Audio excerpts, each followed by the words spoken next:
Anyway, I just come to say good morning to my lovely daughter. Oh, sweet. Good morning. How was your night? Good. Me fara baki gyara mun gado ba? Hajiya ina ban daki ne. Can na fara wankewa. So nake in na gama sai zan gyara miki shimfida. Dama ina so zan use ne in yi alwala. Na ga na fi sati ban yi sallah ba. Hajiya sallah kuma? So what's the point? Wanda yake al'ada ina shi ina sallah. Nice. Ban taɓa ji ba. A cikin ku akwai ubanta? Za ka gama lafiya. Dan Allah kai hakuri, dan Allah ka bari a kaji. Wutar Allah ai dole. Imani da aiki mai kyau shi yake kai mutum aljanna.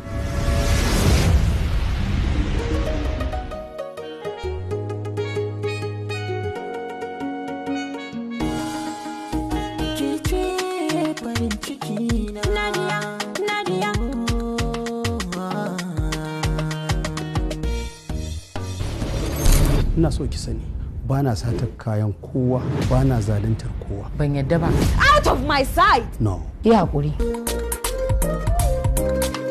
Ina son ka. Rabuwa da ke babban illa ce.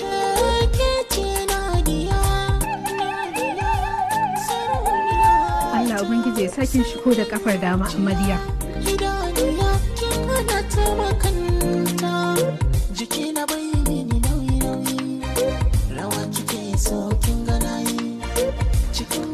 Sai ki cika mana da taki addu'ar ko? Alfatiya. Alfatiya kuma? Ni fa ban ɗauka haka daren nan yake ba. Wallahi duk ka bi ka sa na tsani daren. Subhanallah. La'asar ne ban yi ba sai na hada da azahar. La'asar, azahar. All the same. In dai haka kike sallah yadda na zo na gani. To ki kaddara kamar baki taɓa yin sallah ba a rayuwar. Aljanna ta mai rabo ce ɗana. Ina jin ki. Kin fa kowa sanin ban iya komai ba. An ban da abinki.